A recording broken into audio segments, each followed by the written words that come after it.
reading isn't political. Why do books need to be political? Everything is political. The quality of the air you breathe to whether there's a speed bump on your way to this school is political. The act of reading is one of the most revolutionary political acts. Hey lovers, welcome to As Page Turns, where we get to know authors and insiders shaping the romance world we all love. I'm Paige, founder of Love on Demand, and today we're here with best-selling author Emily Rath, most well-known for her super hot Jacksonville Rays hockey series, which yes, includes the hit novel Pucking Around, which definitely you would also say that that's like the one, right? Yeah, that's for sure my most popular work at this point. You know, I know that we had talked before and you kind of talked about obviously your professor background and then being a creative writer in school and like how you got into it. So kind of give me a little recap because I sort of love this background story about you, kind of coming into the space, taking a break during all the research and then coming back into it. Yeah, absolutely. So I would say most people were like, when did you know you wanted to write? And like, I've always been a writer, prolific writer, even as a kiddo, I was the kind of kiddo that had spiral notebooks and would constantly be writing down stories to entertain myself. And I was very lucky to have a friend group that also loved that. So, instead of playing video games, we would be like joint writing a story, where it's like you write for 5 minutes and then you give the journal to your friend and then the friend has to read what you did and then they have to adapt the story and they write from there. It's like that was my fun. So instead of like, That's cool, actually. Mario Kart for me. So I just always loved to write, but when it actually came to like what am I going to do with my life, I also was very, very invested in the idea of like public service and politics, and a lot of people in my family were military. It's like that's not for me. And so I went and studied political science and international relations, and I thought maybe I'll work for the State Department or something. So I continued down that road until I was like, well, that doesn't work for me either. Actually, my calling, I felt like, was teaching. And so I went and got my PhDs, and I was pursuing university teaching in political science and peace studies. And while I was doing my dissertation is when I kind of fell back into writing, because I was living and working in Malawi, which is a country in Southern Africa. It's like a tiny, landlocked, very poor country in Southern Africa. Internet's incredibly expensive. So what I found myself is like living and working there every day. It's also kind of like by nature of where it is on the globe, it gets dark there very early in the day, kind of like me being in the Pacific Northwest now. It's like by 5 p.m., it's pitch black outside, But so for me to be a night owl, I'm like, okay, so I'm this poor, starving grad student living in Malawi. It's dark outside. I can't go outside, but I'm going to be up for like the next 6 hours. What am I going to do to entertain myself? And I started writing because I couldn't afford the internet to just like sit and watch Netflix. And so I was like, I'm going to be my own Netflix. And I started. What year was this? This would have been 2017. And then romance, like that's such a turn, right? I mean, you have this incredible worldview and political science and you're teaching. And then all of a sudden you're like, I'm going to write a love story. Yeah. I'm going to write a happily ever after. Yeah. So it's like from around 2017 to 2019, I was feverishly writing fantasies and trying to get them traditionally published. So I wrote a few and started querying them, trying to get an agent, trying to go the traditional publishing route. And then the pandemic hit. So I got through one semester of I finished my PhD, started my university teaching, tenure track position. I moved to Florida for this job. I got through one shining semester of normalcy, and then the pandemic hit. And so then it was like, it was during our spring break of my first semester or my second semester of teaching, and the country shut down. And I was told I had 1 week to transfer all of my courses to online format. I had never done that before. And then I was in lockdown. And so it's like, I'm stuck in this townhouse. My husband's way of coping was he started getting into like building models for our kid to play with. So he's like he's glue gunning in the kitchen and I'm upstairs writing books. So it's like, we're just like trapped in this house together. And I was like, I'm going to survive this. And the thing that I fell back onto was my love of Jane Austen. She's such a comfort for me. And so that's where I started writing. I wrote Beautiful Things, which is like spicy why choose Jane Austen because I was like, I am gonna thrive in this office as I'm trapped here. So I And to was, have something happy too, you had to during the pandemic, right? I yeah, think that's yeah. why so many new readers emerged during that time because they're like, give me something to look forward to in this world. Well, the Um, pandemic was the first time I ever bought a Kindle, and the pandemic is when I then bought Kindle Unlimited. So the pandemic which is when I, you need to have if you're a reader. yeah, You just need it. yeah. So I had dabbled in romance, like from my time in high school. I remember reading just kind of like one-off romances. I was much more invested in like fantasy, historical fiction. Those were more my vibe. But then with the pandemic and getting the Kindle and Kindle Unlimited, that's when I found Omegaverse, Why Choose. I just went A all whole new world. What was your yeah. first KU book? My first KU book, I think it might have actually been. Oh, I'd have to look. I, I know very early in the process was Catherine Moon's Lola and the Millionaires. Because I had some other author friends that they were starting to write Why Choose and they were starting to write Omegaverse, and they were both like, this is our favorite one. And so that I remember that being pretty early in my journey. Which that's a big one to start with if you're completely new to Why Choose Romance and Omegaverse, because that's like MMF. It's like it's but yeah, it's I did a whole mix of stuff. I want to say maybe I think that was peak like From Blood and Ash. That's coming to my Oh, mind as oh a yeah. It's Jennifer Armentrout. yeah, Yeah. Armin Trap. Yeah, so I think that was an early one that I read on the Kindle as well. Because I was always very much a purist of like if it's not the paper, if it's not a real book, I don't want to read it. And now, It's like so much faster digital. I I mean, I know, but hate now, saying it. I still love my books, but they're yeah. trophies. I mean, I'm such a monster. I don't even know where my Kindle is now. I read on my phone, and Me too.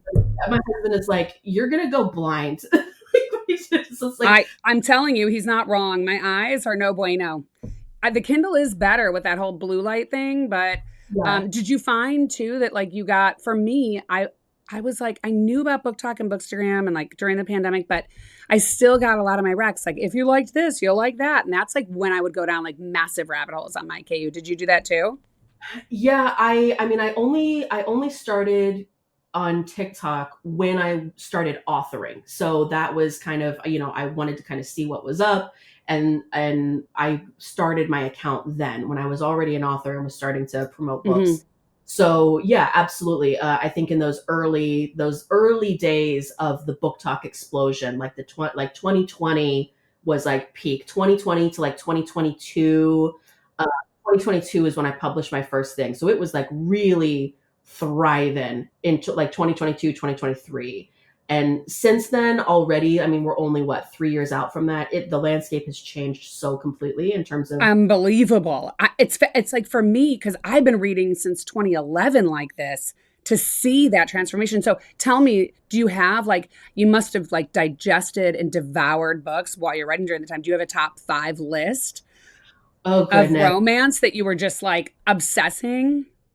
I think it's hard because when I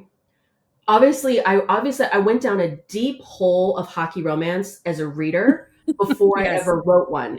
So like I have read so many different hockey romances.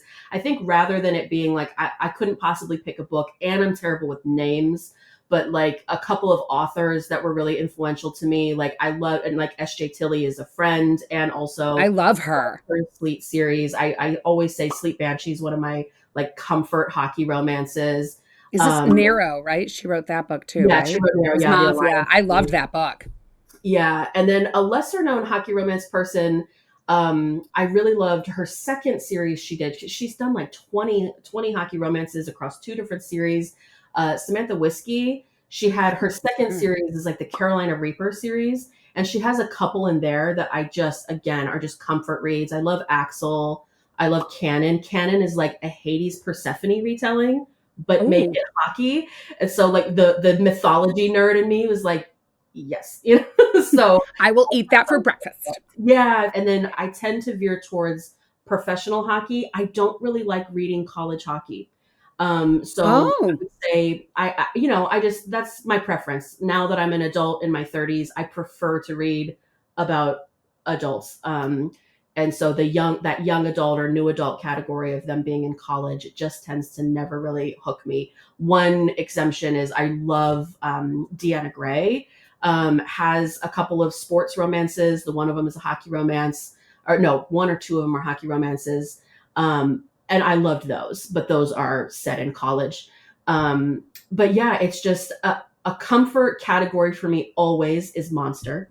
I Oh, love Monster. romance. Yeah. I feel like I didn't even know about Monster until like the last few years. Yeah, well, so for me, it's like if I'm writing in a genre, I cannot read in it. So like if I'm writing a hockey romance, I'm not reading hockey romance. So that's Ah, why a comfort for me because it just you just get too much in your head, or it's too much like I need my story and what I'm trying to accomplish to be front and center. you don't Uh, want it to get murky with other people's hockey yeah, stories. I get that. yeah, so it's like I'll distract myself if I'm gonna read, I read something completely different. So that was why, like, when I did my Regency romance, that's when I fell down the hole of Finley Fenn and her orc romance series. So it's like orc romance, Omega verse, monster romance, and those are the genres I will flock to as a reader just to kind of protect my own brain if I'm doing a hockey or I'm So doing that's what you're reading, like when you were writing Pucking Around, for yeah. example. So you were in your monster zone in your head, but then at night you're like, I'm going to write this hot, why choose 5 million word Yeah, yeah, Pucking Around. that's how it went.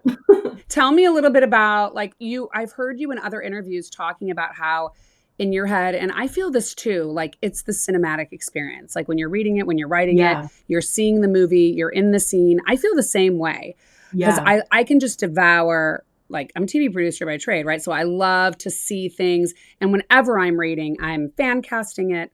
I'm seeing where it's shot, how the set looks, all of it. Talk to me about, I know you did a ton of research and even with your arcs and stuff for Pucking Around. mhm. Talk to me a little bit about like your thoughts in that cinematic space too with Pucking Around, especially, and we'll get into Heated Rivalry, but and which we're going to talk about, but talk about Pucking Around and that experience for you there. Yeah, absolutely. I think research is one of my favorite parts of any project that I do, and the research can really help the setting come to life for me because exactly like what you said, I my imagination is so cinematic that as I'm writing, I really feel like I could, I almost kind of dissociate when I write of like I step out of myself or maybe I'm just like stepping deeper into myself. Hmm. I'm in the scene. I'm in the changing room. I'm in the Jeep as they're driving and I'm feeling the wind and I'm smelling the beach air and so I try and convey that as best as possible through the writing so that you really do feel like it's why the books tend to be a little bit chonkier. I say really it's like it's a hockey romance, but it's written in a fantasy style. I have the world building of a fantasy Oh, book. I'm really trying to sink I you in. totally sense that because I'm not all the way through it. I started it, but I do sense your world build, and that you use that application even in sports. And I mean, of course, you're interesting too because it's not like you just are in this genre. You're focused on one thing, like your paranormal, your Regency, and I also, and I know this is like a totally off topic, and I'm sure I'm going to go off topic a lot with your love of political science and your knowledge of the world and two PhDs and two masters. I mean, obviously, you've got a lot of knowledge. I'm waiting for, some sort of marrying of that and romance. There happens to be this, and I swear to God, I want to like put you in touch with her, although I don't know her personally. This woman that I know and that I follow, she's a comedian, but she loves the 17th century, and she's writing a founding fathers male erotic romance called Pounding Fathers. And I'm like, I'm going to read that. I'm going to read that. I'm like, I feel like Emily Rath would want to read Founding fathers. I think maybe it could heal something in me. that. It's like, oh God, please just let me read this. Yeah, I mean, I think the nature of I've had this debate endlessly. The fact that it's even a debate is exhausting. The idea of like reading isn't political, or it's like, why do books need to be political? And it's like that's like as a political scientist, that's what I was trying to teach any student who came through my doors of like everything is political. the quality of the air you breathe to whether there's a speed bump on your way to this school is political. Those are political choices that are getting made. To think that reading isn't political, the act of reading is one of the most revolutionary political acts. Why do you think across the world, across continents, they have restricted people's ability to read? If it, Literacy, how women in certain countries are not allowed to be literate. I know. So it's like the fact that you think, and this very much comes to light from my experiences in Malawi. My dissertation was on the laws that had been changed at the national level to ban child marriage, because Malawi has one of the highest rates of child marriage in the world. 1 in 2 girls are married before 18, 1 in 3 before 15. And so, What? yes. And so, but there was a lot of international pressure on the whole continent of Africa that it's like, you have to address your child marriage problem. So, like the African Union and then multiple countries updated their constitutions. Malawi currently has stricter restrictions on child marriage than we do here in the United States. Like, the United States is just as bad in terms of legal protections for children. But anyway, I digress. Wow. I didn't know that. I actually don't know all this. And this feels like Yeah, another topic that you and I should talk about offline. But yeah. But so it's like I'm sitting here, I'm on the ground in Malawi where they're restricting girls' access to education, and you're telling, like, what are you telling me? Like, the entire reason I went to get a PhD is because I was young in college. I was on a plane. This is like a pivotal moment of my life that I will remember. It's seared into my brain. It was like Thanksgiving break, and I was flying from my university up to my family's Thanksgiving in Minnesota. And so it's like my dad was a Delta pilot, so we had all of the flight benefits. So here I am, young woman, like 20, maybe I was 20, getting onto my plane, flying and traveling solo. No man is accompanying me. So it's like I have the right to I was at university on scholarship, fully funded scholarship to get my university degree, casually getting on a plane as if I just get to belong there. I sit down in my seat and I pull up an article from the New York Times, which was about girls in Pakistan that were living like wild dogs, roaming from village to village because their fathers and brothers were going to murder them if caught because they were daring to get an education. And I mm, sat in the seat. I think it was even a first class seat, because with the Delta benefits, it's like whatever open seat is where I get to sit. So I'm just sitting there being like, I'm this 20-year-old woman. The world is my oyster.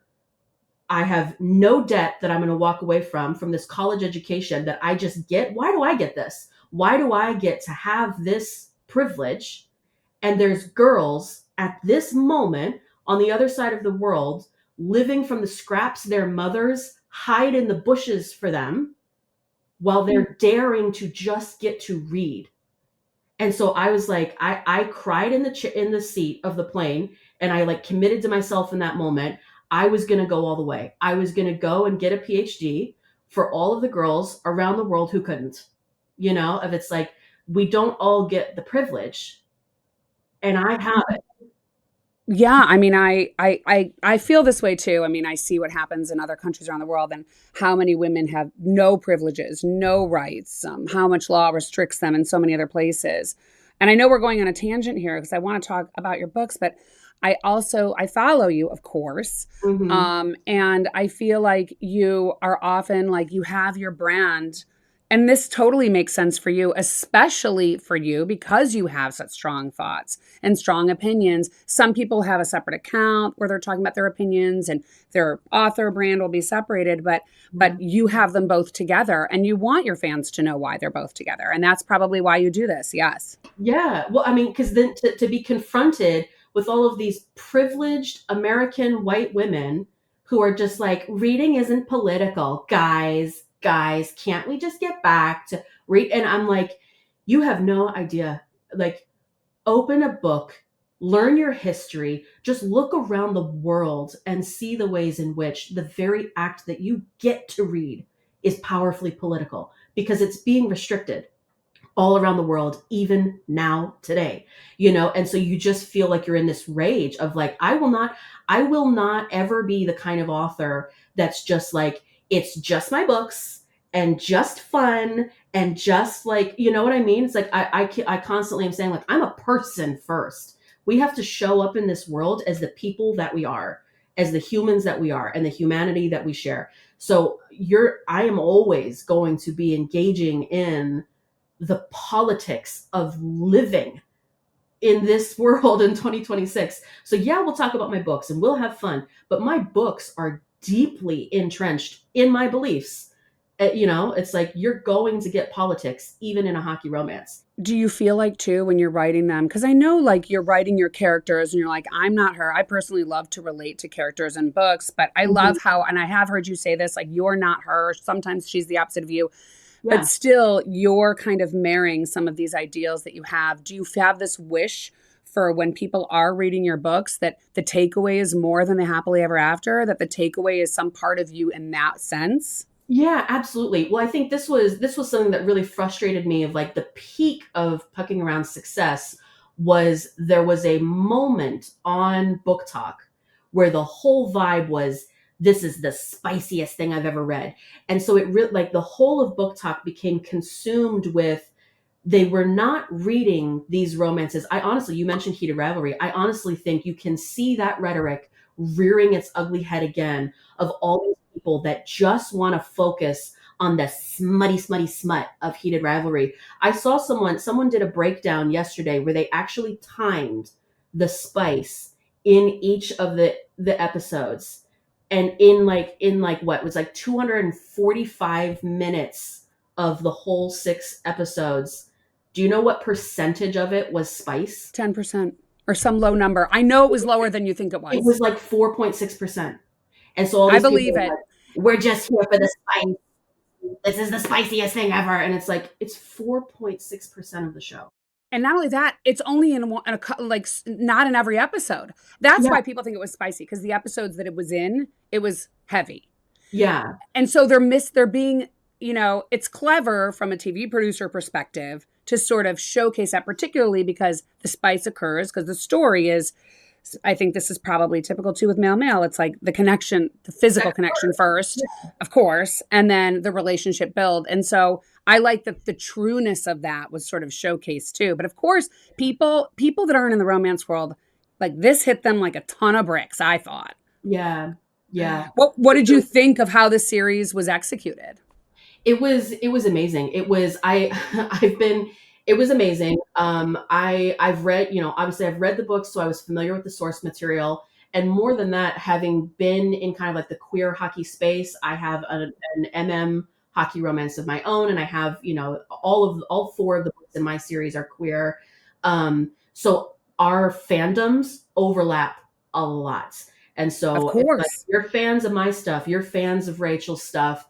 And so I just know I have gotten to see how without Rachel's fans, this would not have been picked up in the way that it was. And so Rachel's fans were so unbelievably excited and so generous with their time. They've been pushing this on their platform. Some of them have been talking about this for a year, and it's just been like building, building, building. It's been amazing to see like the fan support for something that is beloved. And I really have loved seeing the stuff that has come out since about like Jacob Tierney and his focus on really wanting to do the adaptation justice. He talks about And going, he did. yeah, but like meeting with a studio head where it's like his opportunity to get more money and get a bigger platform for the show, but they wanted him to literally gut the heart of the show out. They wanted Rose to like be in from the beginning and have her be a much bigger character. They wanted the first kiss between the guys to not come till episode 5. They wanted, all this stuff. And so it's like they basically wanted to literally gut the heart Sounds of like Rose. traditional publishing and traditional TV. I know. And so Jacob was like, the whole point that this is as successful as it is as the book is because they like the story as it is. And I can tell you, I literally have been going from the moment Pucking Around gained the success that it has, I have been dealing with this behind the scenes with people, because like with Heated Rivalry success, people will be like, when are we going to get Pucking Around, Emily? When? I'm going to ask you the same question. I know. I've been going through it. I've had a number of offers on the table. I've had people come and show interest, but almost to a person, their plan is to twist it into something that wouldn't make it Pucking Around. Like a couple of the first offers I got were things like, here's the vision, No, it's your vision. Rachel will date a different guy each season and she'll pick one in the end. And I'm just like, that's not why I choose. That's that's not even the story. The whole point of this book is we are normalizing polyamory. And the whole point of this book is it's for people choosing to be together in a polyamorous unit. And I was just like, what do you think my fans would do if I said yes to an adaptation that would literally... They'd be mad. They would make me walk into the ocean. You know what I mean? It's like, and they would follow me in.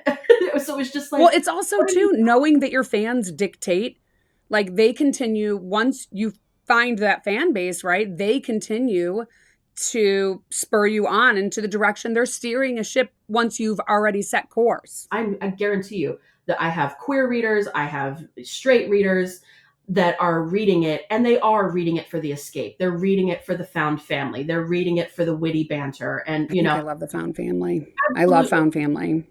But it's this specific kind of reader, this lens that they have, particularly when it's like the politics of their real life don't match their love of reading this genre, so it's like do you ever hope to reach them with what you're writing? You would like to think it could. Of course, you would like to think that they could read about this in books and be like, wouldn't it be nice if this was reflected in the real world? But then you get them in your face saying things like, I'm just here because I like to watch them do this thing. Yeah. And so you're just like, all right. So you feel like you're out here trying to put this art forward so that it can be, whether it's a mirror to society or it's a reflection of how we wish society could be. And then you get this kind of stuff thrown in your face and you have to handle it and adjust and be like, we're not there yet. Like whatever I'm hoping to achieve with making Pucking Around not just fantasy, but a reality. Like we could actually live in a world where an NHL player could be out and public in a queer relationship. Is the same thing with Heated Rivalry. The fact that, the stars of Heated Rivalry have had athletes across multiple professional sports reach out to them and come out to them, like this is what I love to see some of those like public. Yeah. I love that too, because I think that when you're writing something and you want to reach people, or you're making something and you really want to reach people, and then when you do, I feel like that's wrapped up into so much of the success of this thing, right? Yeah. Now I know we've totally gone down this huge rabbit hole, and I want to talk to you about, you've got some releases coming up. I have one in January. So I have one, yeah. At the end of this month, I have book 3 in my Regency series. So these are the ones that I wrote during the pandemic, where it's like, Emily's going to live it was like this tiny room at the front of my townhouse. And so I kind of thought of it as like the tower of it, because you had to like spiral up the stairs and go to the farthest part of the house. And it was this little room and I was shoved in a corner and I'm like just in my tower. That itself is a book. I know, writing my Jane Austen smut. But yeah, so that's book 3. So that's Allcut Hall. So it's kind of like Lady Chatterley's Lover meets Sarah Kate's Give Me More. So it's MMM. And so it's got like, it has the taboo of like, she's a lady and she needs to get married. There's a ticking clock because she's trying to gain an inheritance. But it's I love that storyline. What do we call it? Like forced marriage or marriage of convenience? Yeah, marriage of convenience. I love a good marriage of convenience turned real, and I really love you. I love that. I eat that up. Yeah, but instead of 2 suitors, she's trying to suit this vicar. And vicar. That's but such then a British Regency word. I love it. But he like has a crisis of conscience that he can't say yes because he's in love with his best friend. And so, who is a man. It's just like, I can't marry you knowing that I can't give him up. And I can't do this. And so she's like, what if you didn't give him up? What would that look like? So it's like, what if I want him too? What if we share him? Would you be okay with that? So it's like, it's really fun. It's really fun. So that's All Cut Hall that drops in January. And then, yeah, I will likely have a release of, I do these little happily ever after novellas for the hockey series. I'll be dropping one of those over the summer. And then I have my other big release for the year will not be till August. And that's my paranormal release, Devour Me. So we just revealed like cover and blurb and stuff like that for that one. But You're yeah, really living in a lot of worlds, I've got straddling Regency, sports, and the Omegaverse.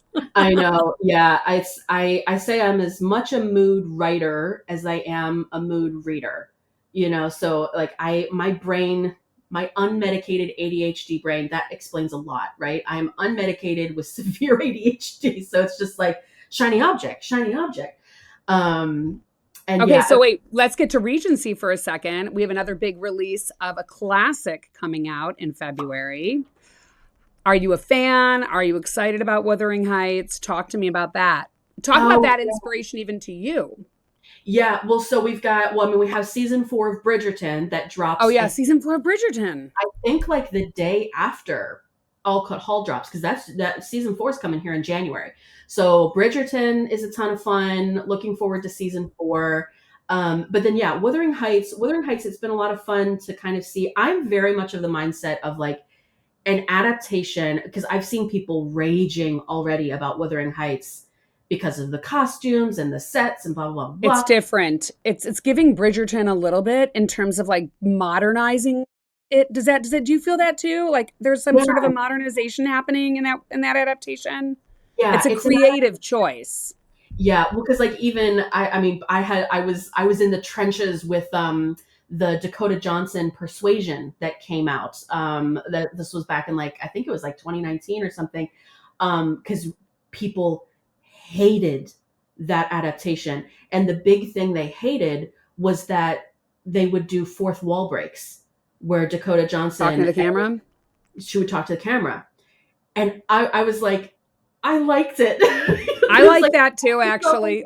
but it's like it's an adaptation. I thought it was fun. It was modern. It was, like they It took liberty. engages the audience too more when you break the fourth wall I know, because you're engaging with them directly. I I know. personally, creatively, I love it, but But it's so not yeah, for everybody.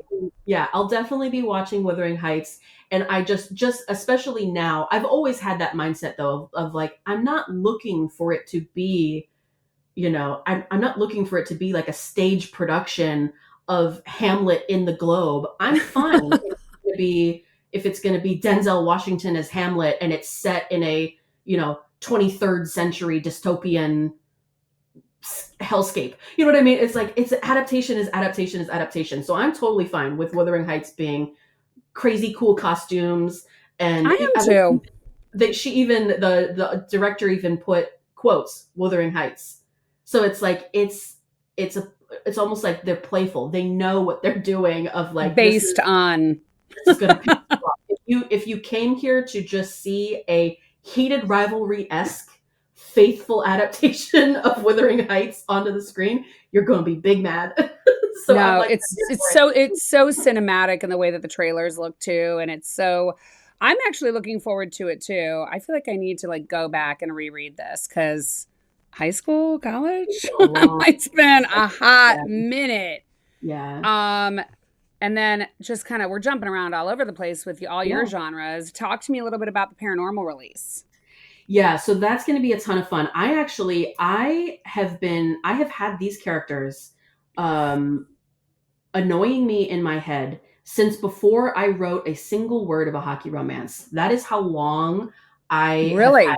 I've had mood boards for these characters. I had a playlist because that's often like when I start to get an idea for a new story, that's what comes first is I like, love a playlist in books, and I love when authors put a playlist in the books for me to look at what they were listening to or what yeah, chapters I should be listening to. That's so fun. yeah, that's how it starts for me. So like I had mood boards and playlists for these characters in this world before I wrote a word of Pucking Around.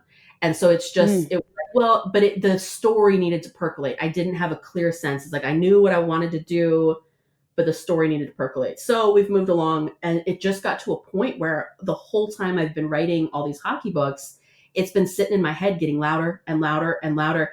And I'm very grateful that I had people in my corner, my alpha reader in my corner, my agent, whatever, that I'm like, I want to write this thing. And they're just like, just write it then. You have to follow your heart. You have to, like, the art is only going to be as good as where the passion is for it. So like, For sure.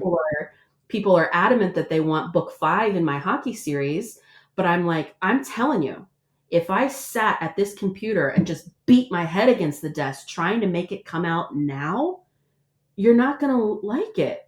I know I will write it, but I need to be able to let my unmedicated ADHD brain vomit out this other thing.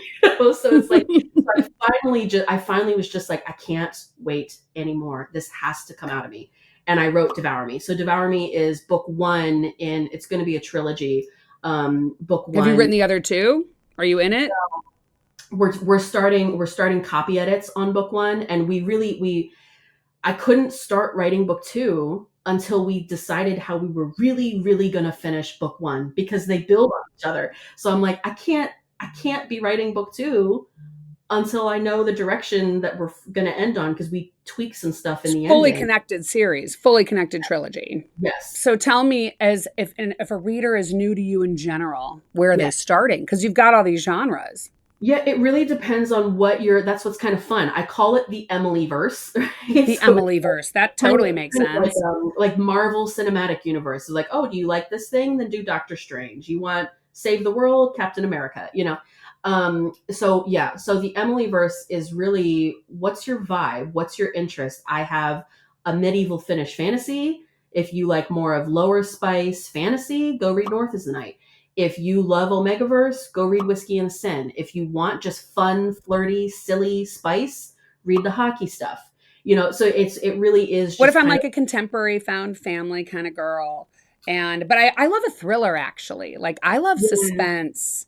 What am I reading in that? I think that would probably be like Whiskey and Sin. Whiskey and Sin has a bit of like, it's got some hurt comfort. Definitely read the trigger warnings. It's the heaviest thing I've written, but it does have that kind of sense of like, I'm in hiding. They can't find me. This is what'll happen if they do. I love that.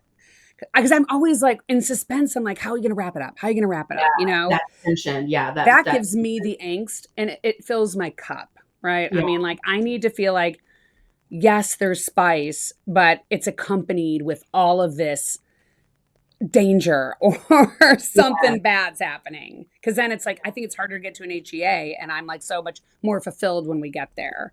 Yeah, that would be Win, I would think. Well, I'm putting it on my TBR, which is not long at all.